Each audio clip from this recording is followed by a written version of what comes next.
Alright guys, forgive me, this is my first YouTube video. I've never done one of these on how to do things before, but here she is. 94 Bayliner Trophy. I'm going to try to show you how to do the ignited trim switch. I went and got both of these at the local marine shop. It's the new trim switch. Trim's not going up or down. It does it when it wants to, so I'm going to go ahead and try to change this. They say you need a razor blade to cut the old one off. I got the heat gun and some new glue just in case. So let's see how this goes. Alright, this applies to anybody that's got, I think what they call this is a Quicksilver 2000 box. I don't know if you can see it really well right there, but that's the old trim switch. You can see it's got a lot of play in it. It doesn't really want to do anything. Sometimes it'll stay forward or stay backwards, so that's what led me to believe that it's actually the trim switch. I do have the batteries off right now. I don't want to short anything out. I want to go to unplug this thing. Not sure if that's what it's going to be, but we're going to find out. So bear with me. I'm going to pause the video now and pick it up when I get ready to start working. Yeah, it's a fairly brisk day down here in New Orleans. It's about 55 degrees out. Beautiful fall day. So what I'm going to do is I'm actually going to take, I already got the razor blade out of the pack, put it right there for a second, and I'm going to take and put the heat gun right here on low and just heat this up a little bit. I'm not trying to melt anything or break anything, just kind of loosen it up a little bit. Maybe help break some of that glue up, because they do have to be glued back on.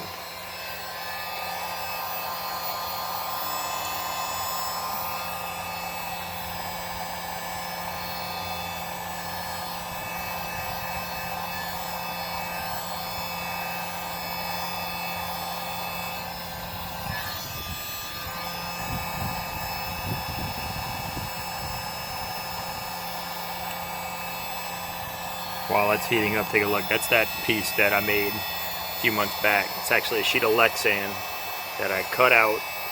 I painted it, made my decals. That's the radio remote for anybody that's asking about my sound equipment. It's a Rockville head unit, which is right here, actually, right here in the cuddy cabin. But that's the remote for it. I wanted to keep the main unit out of the weather. And that's my switch panel. That's how I control all of my lights. I've only got 2 switches actually being used right now, but when I put my hard top on, I'll have a lot more lights. I'll have some spreader lights on the deck in the back. I'll have a big LED light bar on the front to see down the bayous when I'm running at night. I'll probably have a few lights inside of the hard top, like a red navigation light, so I can see different like little things. So alright, let's see if that's a little warm enough right quick. I don't want to put the heat gun over here so it doesn't melt or do any damage. And we're going to take, if I can find the darn thing, and we're going to take and try to get this in here. Let's switch hands.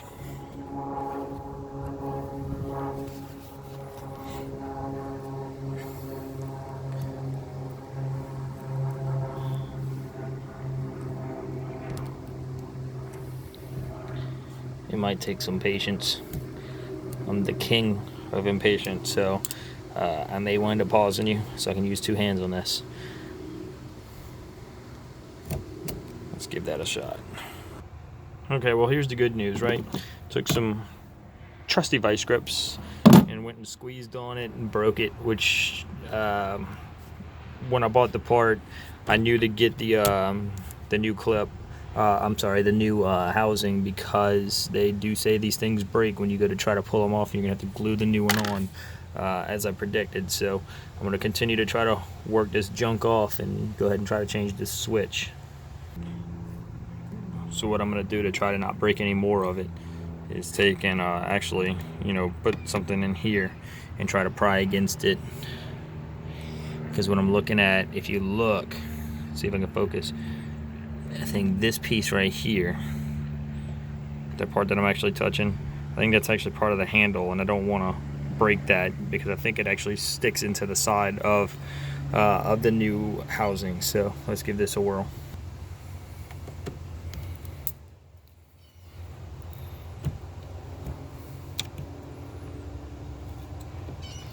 Again, guys, sorry for the shaky camera kind of stuff. I'm not a professional at doing action videos. I can do photography fairly well.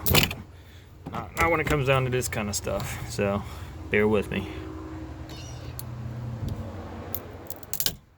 Oh look, it's starting to come out.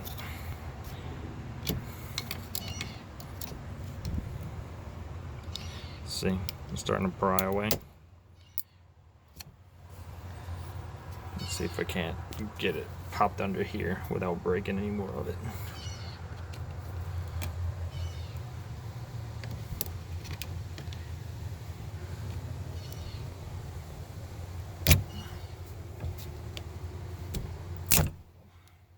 And there it is.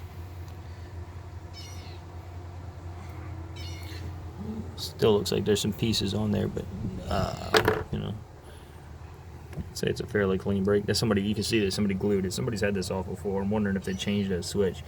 You know, you see all the glue. So we'll find out. You know, we'll put the new one on. Hopefully it sticks.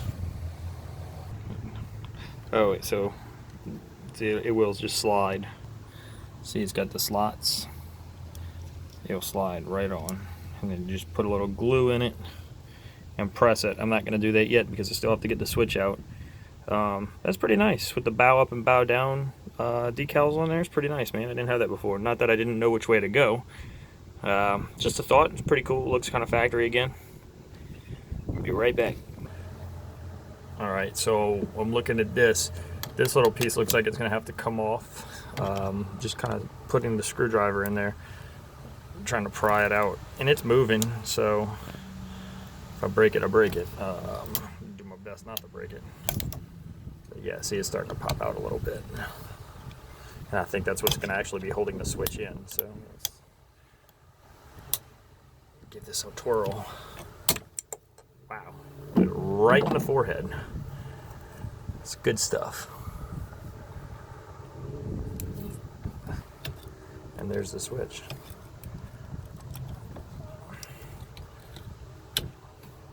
Huh, pretty cool. Somebody's definitely, I don't know if they fooled with it and changed the switch, but that, I'm not sure if that's factory connections. Maybe some of you guys that have done this before can tell me. It looks like, almost like they took liquid tape. Like liquid, I don't know if it's called liquid Teflon tape. It's not Teflon, I know that for sure. It's like liquid electrician's tape. That's what it looks like. Because that's pretty tight on there. So let's try this. We'll go ahead and try and grab the new switch and match it up. Yeah, and once again, I'm sorry that the stupid camera likes to keep fuzzing in and out. I am doing this with a phone. So just bear with me, guys. I'm just trying to help you guys out. You know, anybody that's wanting to try this little, it's not a daunting task. So let's give this a try. This is the new switch. Oh, look. Made in China. Sweet. It is a Quicksilver part actually, but I'm looking at it. Looks like it matches pretty spot on. I don't think it's directional. They got some numbers on the back, so it's 2 and 3, but I don't really, it's, you know, it's switch. You put some power in the middle and go up and down with it. I cannot imagine that it would matter which direction it goes, as long as it's facing the right direction once it's in the handle. So I'm going to go ahead and try to unhook this other one and go ahead and put the new one in. Alright, it's back in, hooked up. What I'm going to do is I'm going to turn the battery on, make sure the trim goes up, because that's the way I was having problems before. I didn't want to go down, so I'm going to lift it up. I'm going to pull the transom saver out.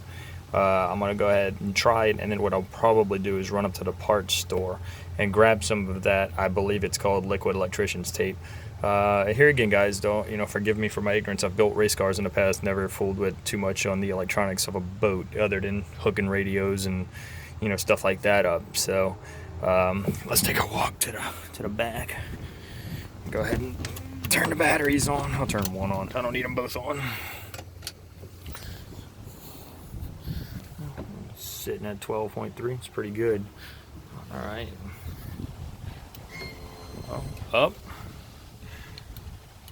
Oh, and down still doesn't want to work. So evidently it wasn't a switch. It must be a solenoid. So, well, now I've got a new switch for no reason, but it feels a lot better. It's got a lot more clickiness to it. So give this a try. I'm gonna go check out the solenoid on the back of the motor. Okay, so I traced the colors. So you got your green and your blue right here. So what I did was actually I looked down here. This is a force motor, by the way. It's a 94 Force 120 by Mercury Marine. And what I did was I looked right here.